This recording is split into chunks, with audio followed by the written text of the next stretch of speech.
बेटा 20 minute officially हैं, unofficially वो 20 से कितने होते हैं वो आप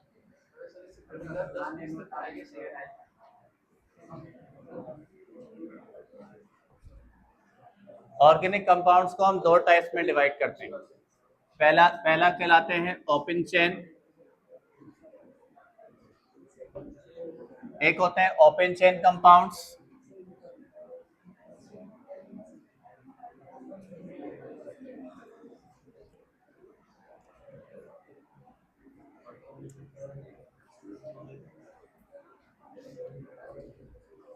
दूसरे कहलाते हैं क्लोज चेन।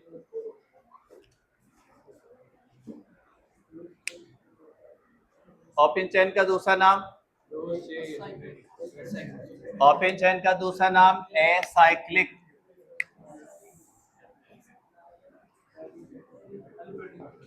इसका एक और नाम एलिफेटिक,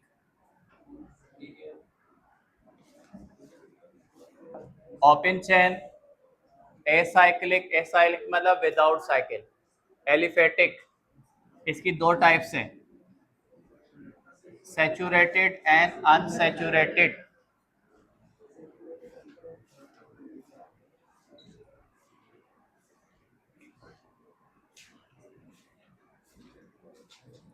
सैचुरेटेड के एग्जाम्पल हैं alkanes.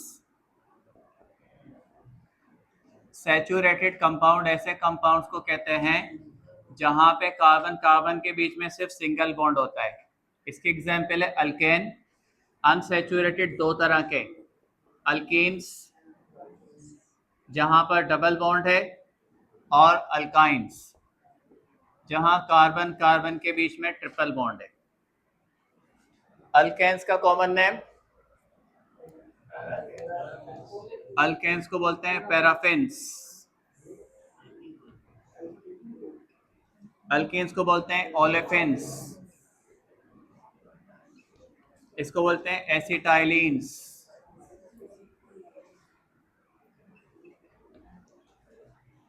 Paraffins, olefins, acetylenes. Close chain का दूसरा नाम साइक्लिक,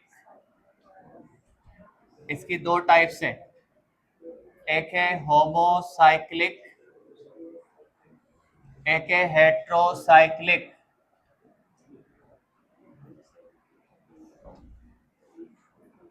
हेट्रोसाइक्लिक का मतलब है ऐसी क्लोज चेन जिसमें कार्बन के अलावा कोई दूसरा एटम शामिल हो जाए, जैसे कि अगर कार्बन की इस चेन के अंदर जो एक एलिमेंट है वो शामिल हो जाए नाइट्रोजन का, अब ये कंपाउंड कहलाएगा हेट्रोसाइक्लिक, क्योंकि कार्बन के अलावा इसमें क्या चीज शामिल हो गया है, नाइट्रोजन। इस हेट्रोसाइक्लिक कंपाउंड का नाम बताएं।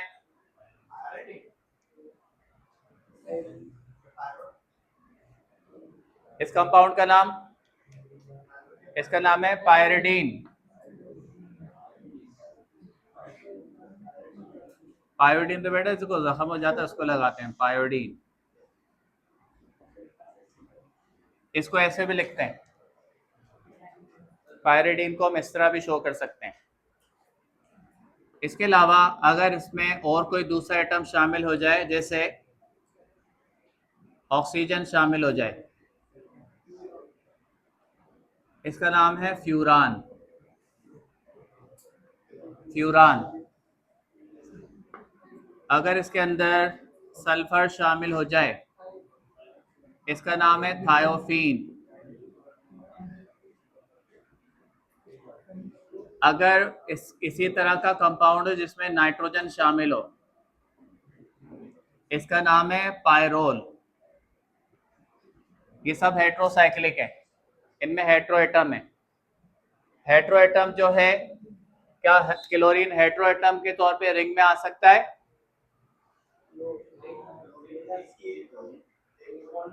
क्योंकि क्लोरीन मोनोवेलेंट है, कभी भी हेट्रोएटम मोनोवेलेंट नहीं हो सकता। हेट्रोसाइक्लिक कंपाउंड में कम से कम बायवेलेंट आ सकता है, जैसे ऑक्सीजन, जैसे सल्फर, जैसे नाइट्रोजन, फास्फोरस, ये बायवेलेंट हैं, सब हेट्रोएटम के तौर पे आ सकते हैं। होमोसाइक्लिक के दो टाइप्स हैं, एक है एलिसाइक्लिक, वैसे होमोसाइक्लिक को हम कार्बोसाइक्लिक भी बोलते हैं। कार्बोसाइक्लिक। इसकी दो टाइप्स हैं। पहली टाइप है एलिसाइक्लिक। एलिसाइक्लिक को हम कहते हैं नॉन बेंजीनॉइड्स,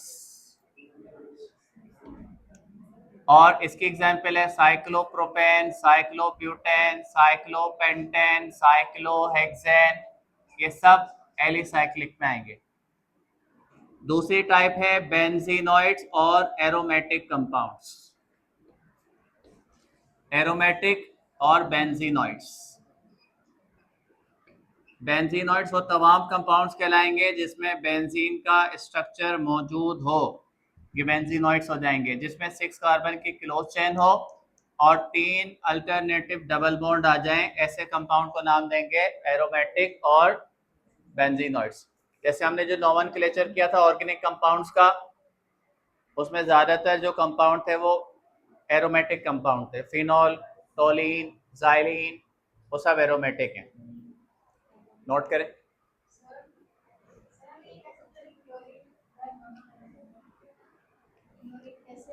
क्लोरीन की वैलेंसी क्या है? क्लोरीन की वैलेंसी 1 है। वैलेंसी 1 का मतलब क्या है? मोनोवैलेंट। वैलेंसी डिसाइड करेगी ना कि उसको मोनोवैलेंट है, बाइवैलेंट है, ट्राइवैलेंट है।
पहला चैप्टर कौन सा है?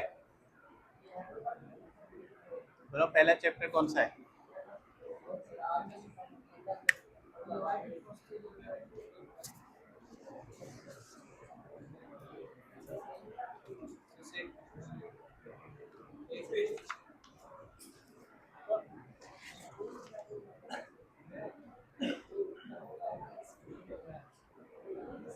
फ्री रेडिकल तो है पहला।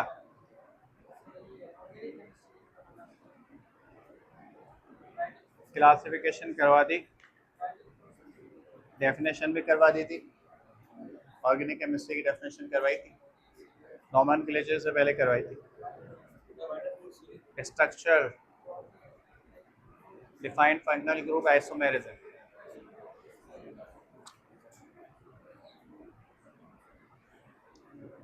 चलो ये तो करते हैं, उसके बाद देखते हैं।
मुझे एक ग्रुप में कंफ्यूजन है, मैं इसलिए चाह रहा हूँ एक दफ़ा उसको एक दफ़ा चेक कर लो फिर लिखवा दो।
टॉपिक का नाम है free radical substitution reaction of alkanes. Alkane जो होते हैं वो सब्स्टिट्यूशन रिएक्शन कर सकते हैं, क्योंकि अल्केन एक सैचुरेटेड कंपाउंड की कैटेगरी है। दो तरह के कंपाउंड होते हैं, एक होते हैं saturated. Saturated means having only single bonds. तो अल्केन सैचुरेटेड कंपाउंड्स की कैटेगरी में आते हैं, जिसका मतलब इसकी सारी वैलेंसी सिंगल बॉन्ड से सेटिस्फाई हुई हुई है। ऐसी कंडीशन में जब कंपाउंड सैचुरेटेड होता है तो वो एडिशन रिएक्शन नहीं कर सकता, क्योंकि एडिशन रिएक्शन के लिए इस कंपाउंड की वैलेंसी में वैलेंसी कम होना ज़रूरी है, जबकि इस वक्त इसकी चार की चार वैलेंसी सेटिस्फाई है सिंगल बॉन्ड के थ्रू। तो आमतौर पे सैचुरेटेड कंपाउंड एडिशन के बजाय कौन से रिएक्शन करते हैं? सब्स्टिट्यूशन। जबकि जो अनसैचुरेटेड कंपाउंड होते हैं, जैसे कि डबल बॉन्ड वाले कंपाउंड जिसको बोलते हैं अल्कीन्स या अल्काइंस, अल्कीन्स और अल्काइन, ये दोनों के दोनों एडिशन रिएक्शन कर सकते हैं। इनमें एडिशन रिएक्शन के चांसेस ज्यादा हैं। अब अल्केन में कौन से रिएक्शन हो रहे हैं? लेकिन सब्स्टिट्यूशन भी मुख्तलिफ टाइप्स के होते हैं। सब्स्टिट्यूशन होते हैं इलेक्ट्रोफिलिक सब्स्टिट्यूशन, सब्स्टिट्यूशन होते हैं न्यूक्लियोफिलिक सब्स्टिट्यूशन, और सब्स्टिट्यूशन होते हैं फ्री रेडिकल सब्स्टिट्यूशन। लेकिन न्यूक्लियोफाइल सब्स्टिट्यूशन रिएक्शन के लिए ज़रूरी है कि उस ग्रुप के ऊपर मौजूद हो पॉजिटिव चार्ज, जब इसके ऊपर न्यूक्लियोफाइल अटैक कर सकता है, या अगर उसके ऊपर नेगेटिव चार्ज हो तो उस पर इलेक्ट्रोफाइल अटैक कर सकता है। अब अल्केन्स के अंदर ना तो कार्बन पे पॉजिटिव चार्ज है और ना नेगेटिव चार्ज है, कार्बन है न्यूट्रल। इसी वजह से ना तो न्यूक्लियोफाइल इस पर अटैक करता है ना ही इलेक्ट्रोफाइल। तो फिर ये किस तरह का रिएक्शन कर सकता है? ये कर सकता है free radical substitution. Free radical substitution जो है वो फोटोकेमिकल रिएक्शन है जो लाइट की मौजूदगी में होता है। जैसे यहाँ पर इसका फोटोकेमिकल रिएक्शन हमने शो किया हुआ है। अल्केन किस तरह से रिएक्शन करते हैं, यहाँ देखें डायरेक्ट रिएक्शन लिखा हुआ है कि मीथेन है, मीथेन के पास कार्बन था जिसकी चार वैलेंसी हाइड्रोजन ने सेटिस्फाई की भी थी। जैसे हमने इसका क्लोरीन से रिएक्शन करवाया, चार में से एक हाइड्रोजन अलग हो गया, उसकी जगह यहाँ पर क्या आ चुका है? क्लोरीन। ठीक है, इसका मतलब है कि इसने कौन सा रिएक्शन कर लिया है? सब्स्टिट्यूशन। जैसे मिसाल के तौर पे मीथेन के पास मौजूद है चार हाइड्रोजन, चार हाइड्रोजन इसके पास मौजूद है। पहले स्टेप में हमने ये बताया कि इस चार हाइड्रोजन में से जब हमने इसका रिएक्शन क्लोरीन के साथ करवाया तो क्लोरीन ने इनमें से किसी भी एक हाइड्रोजन को क्या कर दिया? सब्स्टिट्यूट। और सब्स्टिट्यूट करने के बाद ऐसा कंपाउंड बना जिसमें एक हाइड्रोजन की जगह क्या आ चुका था? क्लोरीन। और वो जो हाइड्रोजन निकला था उसने दूसरे वाले क्लोरीन के साथ जाकर इसका बाय प्रोडक्ट बना लिया है HCl। इसको हमने कहा एक क्लोरोमीथेन बन गया। तो पहले स्टेप का प्रोडक्ट ये क्लोरोमीथेन और HCl। फिर इस क्लोरोमीथेन को हमने फिर रिएक्शन करवा दिया क्लोरीन के साथ। एक क्लोरीन तो पहले से इस पे मौजूद था, अब दोबारा रिएक्शन हुआ तो एक और हाइड्रोजन को क्लोरीन ने रिप्लेस कर दिया और इसने बना दिया डाई क्लोरोमीथेन। बाय प्रोडक्ट में क्या बना? अब ये डाई क्लोरोमीथेन ने फिर रिएक्शन किया क्लोरीन के साथ और एक और हाइड्रोजन की जगह पे क्लोरीन आ गया और इसने बना लिया ट्राई क्लोरोमीथेन, जिसको बोलते हैं क्लोरोफॉर्म। क्या बोलते हैं? और फाइनली जो चौथा इसके पास हाइड्रोजन एक बच गया था वो भी क्लोरीन ने सब्स्टिट्यूट कर दिया और अब ये बन चुका है कार्बन टेट्रा क्लोराइड या टेट्रा क्लोरो। अब आप देखें यही बन रहा है, पहले क्लोरोमीथेन बन रहा है, फिर डाई क्लोर बन रहा है, फिर ट्राई क्लोरो, फिर टेट्रा क्लोरो। लेकिन यह है इसका रिएक्शन। इस रिएक्शन के बिहाइंड क्या चल रहा है? इसका मैकेनिज्म। ये मैकेनिज्म बता रहा है कि ये सब्स्टिट्यूशन हो किस तरह से रहा है। तो सब्स्टिट्यूशन रिएक्शन जो उसका मैकेनिज्म है वो कहलाता है फ्री रेडिकल सब्स्टिट्यूशन रिएक्शन। और ये एक चेन रिएक्शन है। चेन रिएक्शन जो होता है जिसमें स्टेप्स एक दूसरे से कनेक्टेड होते हैं। जैसे सबसे पहले इसका स्टेप क्या है? Chain initiation. चेन इनिशिएशन का मतलब है कि लाइट की मौजूदगी में क्लोरीन का मॉलिक्यूल होमोलाइटिकली ब्रेक हो जाएगा ये क्लोरीन अपना इलेक्ट्रॉन ले जाएगा, ये क्लोरीन अपना इलेक्ट्रॉन ले जाएगा। जब भी किसी के पास अनपेयर्ड इलेक्ट्रॉन होता है तो उसको क्या नाम देते हैं? ये रेडिकल बन गया है क्लोरीन का। अब ये क्लोरीन का रेडिकल इतना ज्यादा रिएक्टिव है, इतना ज्यादा एक्टिव है कि ये क्लोरीन का रेडिकल अटैक कर देगा मीथेन पर। और मीथेन पर इस तरह से अटैक करेगा कि मीथेन के पास मौजूद थे 4 हाइड्रोजन।